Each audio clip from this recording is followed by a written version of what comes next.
Well, good afternoon again. Here's an update on what's going on in the 3 fish tanks, not the least of which is this, again, pie-shaped 60-gallon tank here in my living room. And one of the newest additions, if I can zoom in on them for you, is one of 4 small rainbow sharks. Picked them up at the Hidden Reef the other day for $1.69 each, very reasonable price. Along with that angelfish that you see right there, one of 3 that I picked up at the fish factory, which is just the result of a fishing trip alone. I sure do miss my friend Ray. And I was doing some work on the fish tanks and just was itchy to get out and go see what I could do, knowing full well that midweek was probably not a good time for the week to try and find plants and fish at these stores. And that proved to be the case. The Hidden Reef had absolutely nothing available in terms of plants. Seems that their shipment from last week got bypassed. There's the second of those angelfish. I've been looking for the 3 of them since I put them in there just yesterday, and lo and behold, they came out to visit you. That red wag swordtail female, and there's the male. There's 2 males in there. Just got moved from the office tank, which has all of a sudden become a breeding tank, and the female black wag swordtail that was in here looked pretty heavy, so I said, oh, what the heck, let's see what happens. So I moved her into that office tank, and so far she seems to be doing well. Nothing really much new. Those Amazon sword baby plants that we talked about last time, you can see them here on that stem, aren't developing much further. I'm tempted to cut them off and put them in some type of, somebody suggested out on the internet, a breeding box, which would bring them closer to the light and keep them there. And I'm not sure if I cut them from their stems whether that would be a good idea or not. I don't know if they get their growth from being on that stem, getting nutrients from the main plant or not. I don't know. So that's one of those things that if I cut them off, will I kill them because they won't have the nutrients come from the main plant, or do they have a little bit of roots now that they get their nutrients from the water? Now, I'm trying to think what else is new in this particular tank. I've been doing some studying on water wisteria versus water sprite. I definitely have water wisteria here in this tank, and you may see in the center of the tank there's another rainbow shark. I've got 2 of them in this particular tank that I just, as I said, picked up. And I definitely have water wisteria, not water sprite, and lo and behold, I did cut off some, and the ones to the right there that you're looking at seem to be thriving, not bushing out. And this one on the left I didn't cut back, and I'm hesitant because, as you can see on the stem below it, there's no growth there, and so I'm reluctant to take a chance on that. But meanwhile, and you can see back in the background there, right past the betta, the school of neons tend to hide out now instead of being out in the front. Don't know what that's about. I like when fish can come out of hiding, and so you're looking at a tank and there's something new to see all the time, because almost by surprise fish appear. But at the same time, if you have a fish that never comes out to be seen, what's the value of having the fish, right? Also down here you see something else, and that's an algae tab that the fish certainly go after, but for whatever reason this particular type of algae tab that you see that catfish nibbling on attracts, there's 2 of them right there, attracts the fish, but doesn't dissolve. So I'm not sure what that's about. Catfish are doing well, including the ones that came from Ray's tank. You see the banana plants in the background right there. And I just added, one of my acquisitions yesterday is this hygrophila plant. I think it's hygrophila. And Once I go over the bridge and pay the tolls to move over into Pennsylvania from where I live here in New Jersey, central or southern New Jersey really, I figured, well, let's go to all the pet shops I can find in the area. So I go to Hidden Reef up in Bristol, Pennsylvania, and then I go over to the Fish Factory, which is a smaller place, but sometimes you can find something interesting there. They also had no plants. Their big tank, which they usually keep plants in, was empty. And when I talked to them about it, they said their shipment of plants got bypassed also, and so it was totally empty. But I did find a couple of swordtails that I like. Oh, no, I'm sorry. They got the 3 angelfish there. They were $4.99 a piece and 3 for $12.99. So I put 3 small ones in this tank, and when they grow up, I'll move them over to the big tank with the other 9 angelfish that are over there. You'll see in just a minute. So wish I could get the water sprite to grow like some of the other videos that people are sharing. You do see in the foreground there probably the biggest of the baby Amazon sword plants. The root system is developing, but all the others are on the same stem that you see there. And so I can't very well cut one off without sacrificing the others, I think. But I'm tempted to do something with it. So anyway, that's a quick update on what's going on in this tank, and I'll let you know how we're making out on the office tank with the new heavy female put in there just this morning. One of those things where I sit here watching the tank, I come up with an idea of something I should do, and then when I have a chance later on, do it. Switching now to the bow tank, which is that 49-gallon bow front tank with all the larger fish, the angelfish especially, and still fighting with the algae challenge in here. In fact, the other day I took about an hour and actually cleaned as much of the algae off as I could, taking leaves off the various plants and even taking out every little pebble that I could find in the substrate here that had any algae on it, to get rid of it. And I'm very pleased with how that one plant that we talked about is doing right here, the centerpiece plant. Nice having a tank like this with a centerpiece. And so that's doing well. I told you when I put that in the corner tank, the fish ate that plant. I recovered it by putting it in the office tank, and it thrived in the jungle of plant there with some outdoor lighting, and then finally moved it here looking for a centerpiece plant. Lost a couple of fish here recently. My big pleco finally passed away. Not sure what that was about, but have replaced him with 2 smaller plecos, hoping to get ahead of the algae issue. And also did switch to that LED light. So what you're seeing here is not the fluorescent lighting, but rather the LED lighting that looks pretty nice. I'm very pleased with it. Up till now, not knowing what to do with that fluorescent light, I left that on there, and instead of cutting back on the lighting, I actually kept it even brighter. So I'm trying to not use that fluorescent lighting, but use it as a decoration in the front, as you can see up above here, and the LED light is behind it. It's that brown piece right above the edge of the tank, just by way of not showing the reflected LED lights on the glass top there, which I think take away from the overall picture of the tank. The other plant that I was able to find yesterday, this was at Petco. I don't have a Petco here in New Jersey close to me, so when I go over to Bristol, I do a tour of, like I said, the Fish Factory, Hidden Reef, and then Petco. And Petco had plenty of plants. So I don't know why the big stores had a problem getting their plants, but Petco did. Strange thing at Petco, though. All their tanks, the lights were out. Couldn't see the fish.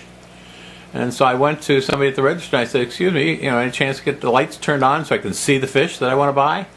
And the answer is, well, we just got new fish in, and so we turned the lights off so as not to stress them. So, no, they weren't turning the lights on. I'm sorry, you're in the business of selling the fish, and I've never seen a place that turned the lights out when they got new fish. I don't know what that's about. Obviously a store policy. I didn't buy any fish. And I did find a couple plants that were both reasonably priced and looked pretty good.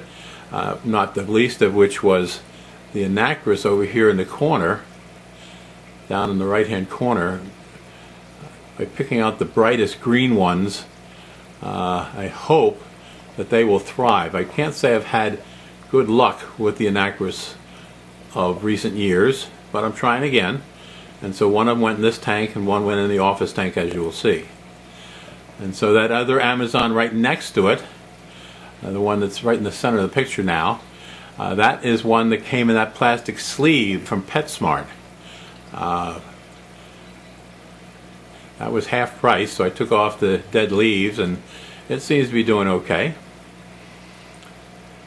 Obviously the angelfish are doing okay, although I lost one the other day. Actually, it was having some type of problem and really finally just laid on the bottom and I dished it. Don't know what that was about, but it was laying up in the volume of air flow in the back, and every time it got out of the flow it went back into it. So I'm not sure what that was about, but it lost its buoyancy and was working on dying.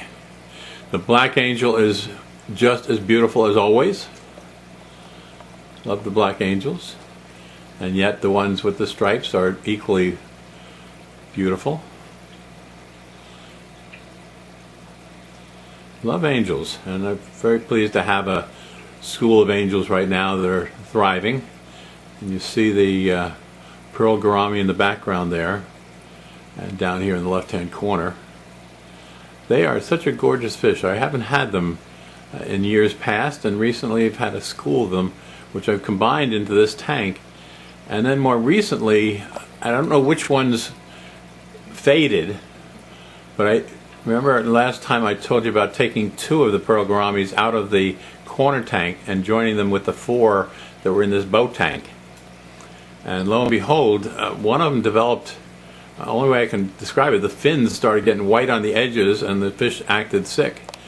And so eventually it did die. And then a couple weeks later, the second one developed the same issue. And so I said, I wonder what's going on here. I don't see anything going on with the other fish, so it's not something that they're all catching. So I took that one out, that pearl gourami out, and put it back in the corner tank to see what it would do. And so you see a couple of them, one off to the right here and one to the left, and they're doing very well. They're beautiful fish. Very pleased with them. And right in the center there, I don't know if you'll catch it, right behind that black angel, there is another rainbow shark. I spread them out among the 4 tanks. Great price, $1.69. They're small. You don't get a sense of that necessarily when I go in close up. They look kind of big, but there is a red-tailed shark. As I said, I have one in each of the tanks now, and the one in this particular tank, the boat tank, is doing very well and growing nicely. The one that's doing the best is the one in the office tank. That seems to be getting really big. And I've told you before, I found out I can't have multiple red-tailed sharks in the same tank. Somehow only one survives, and I've talked to other people who have the same experience, so I don't put a bunch of them together anymore. One time I got a good price on them, so I bought like 6 of them, and within a reasonable time I was down to 1, and the 1 thrived and the other 5 disappeared. So lesson learned. Anyway, as I've said, both of these tanks that you just saw, the corner tank and this boat tank, are in the living room, and so it's a great way to be able to enjoy the fish without going off into a separate part of the house here, the condominium we live in, to enjoy the fish. So they're always here, and I'm really tickled. My wife, who was never a fish person beforehand, over the years now that we've been together, which is close to a dozen years of marriage, has really joined me in this hobby, such that she will take one of these tanks and clean it down to nothing and start all over and plant everything. And she does a much better job of planting in terms of artistic arrangement than I do. And when she comes in, if I've added fish here, later on I'll say something and she says, oh yeah, I saw them in the, and she notices those little differences. So she's definitely looking at the tanks. And I hope that you're enjoying this visit with the boat tank here in the living room.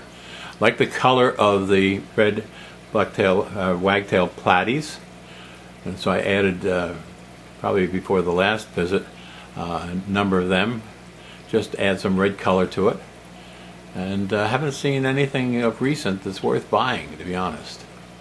Except, like I said, the three angels. Oh, I did get two plecos, and I put them both in this tank, small ones. So I think the small ones tend to do a job on the algae, whereas they get bigger, they don't.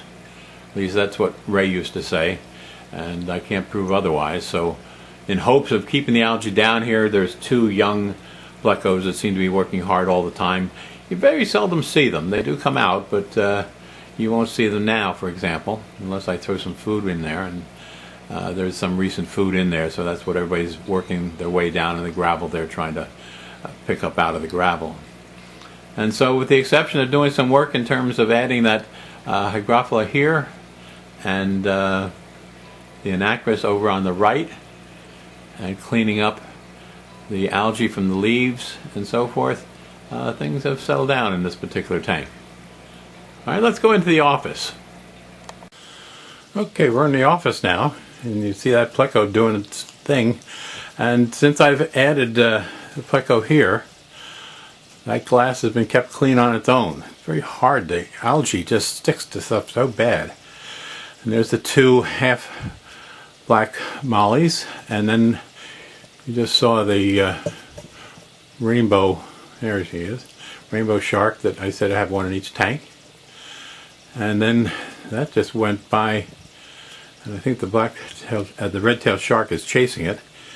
But we've got two female swordtails in here that I just moved from that corner tank. One is that red velvet one you just saw go back into the plant. The thing you don't really get a chance to see because they're so small is that there are literally hundreds of babies in this tank. Some really tiny, and some are starting to grow up. And so this is what I call my breeding tank. Not that I'm trying to breed them, but they seem to be doing well. And I've got, you see that one, well, there's the red-tailed shark. There's one scissor-tail male right in the center here. I'll try and zoom in on it a little bit. Haven't seen those in a long time, so I picked it up when I saw it. And I only see the one neon. I've had 4 neons in here for the longest while. I'm very proud of that. And I don't know if the other 3 are hiding or 3 has disappeared. But anyway, there's that the split-tailed guppy. And lo and behold, I'm trying to show you oh, there she is. There's a really nice looking female guppy here. There she is. And so some of the babies here I think are mostly guppies, but I've had swordtails, red wag swordtails in here, and they skinnied out, so I assume that some of the babies are theirs, and some of the babies are really very blonde, so that I'm not sure whose they are, whether from those mollies, for example, or what. Here comes that red-tailed shark that's doing so well. And he's a mean sucker. He keeps chasing people around like that one neon you just saw. But you may see the little tiny, the 2 babies in front, now 3 or 4, have grown up, and then I don't know if I can get them in focus is the problem. Let me back up and just move the camera in closer and see if the resolution will be better so that you can actually see them. Sometimes not being distant out. But basically this tank, the more you look at it, the more babies you're going to see, especially in the back, where the vegetation is. But you can see up toward the top there's a bunch of babies, and they're all different sizes. And I'm going to say there's close to 100 in here altogether. Like I say, most of them probably be guppies. I haven't had baby guppies in here in a long time, so something changed. I did reduce the temperature in this tank just because of having problems with some of the live bears down by about 2 degrees. And so I doubt if you can see it on the thermometer there, just because of the lighting. But in the green range, which is what these days? I don't know. Here, let's see if we can see it. I doubt if you can make that out. But anyway, whatever the green range is, it's more down the middle than at the top that it was. And so I'm hoping that that's part of the reason for improved success in this particular tank. But this is very entertaining for me. And I can't help but notice that red wag swordtail,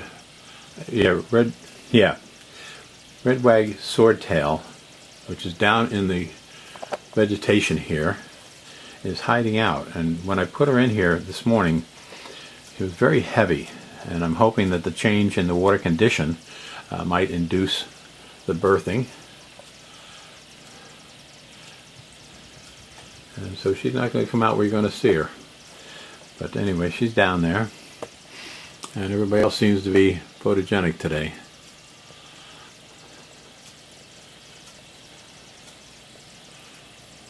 So, not much new here. That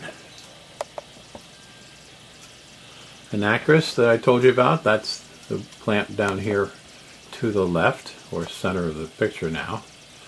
And so we'll see what that does. Typically they fade and I lose them all.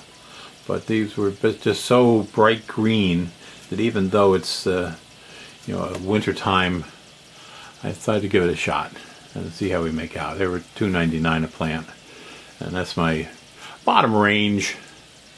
I need to take a trip down to Blackwood, New Jersey here. There's the aquarium store down there that has always a large collection of fish, but they tend to be more expensive. And I refuse to pay $3.49 for a neon. It just doesn't do it for me. Even though at the Hidden Reef they had eight really nice sized neons, and they didn't have a price on them. And when I asked about it, they said, well, they just took them in from somebody, and so they hadn't figured out what the credit they were giving that person yet. And I said, well, could you go find out for me? I'd like to buy them if it's a reasonable price. And they came back at $2.99 a piece, and I said, no, I'm going to pass by them. And they didn't change their position on it. So they were nice sizes. They probably were worth $2.99. And lo and behold, I passed up on them, went over to Fish Factory to see what I could find there. Fish Factory is a strange store. It's a small store, and they have a lot of fish in very small, I don't know how to describe them. A whole wall full of almost little boxes of tanks, little box tanks. So like 5 or 6 fish in this little box, and certainly easy to catch. And then they have some regular tanks, and that's where they had the angelfish and other fish that I did buy a couple of angelfish from. And you saw the pleco doing its thing there. Anyway, that's sort of the update. Oh, there she is. Oh, no wonder she was hiding. Look at this. The red-tailed shark is giving her a hard time. But you can see how big she is right now. If he'll leave her alone for a minute so you can, she turns sideways. There she goes. So I'm hoping that she's ready to give birth, and if he'll leave her alone, she'll relax and do her thing, and we'll see if we can get some babies growing up. Love swordtails, and for the longest while couldn't find them anyplace, and so I've really gone overboard now in terms of buying them when I find them. So we've got quite a few swordtails in that corner tank now, of different types. Brick red, the red velvet one you see, the half of the pair here, the black wag red swordtails. I've got the female I took out of this tank, put it in the corner tank, and brought this one here, and I just took out a dead male in here, so with 2 males in the other corner tank. So anyway, that's sort of an update, and like I say, I just love the red-tailed shark. I wish he wasn't so mean, but he's just a gorgeous fish. And with that, wish me luck on the Anacris, and we'll see how these rainbow sharks develop over time. Until next time, happy fishing to you. Oh, there's a red-tailed shark again.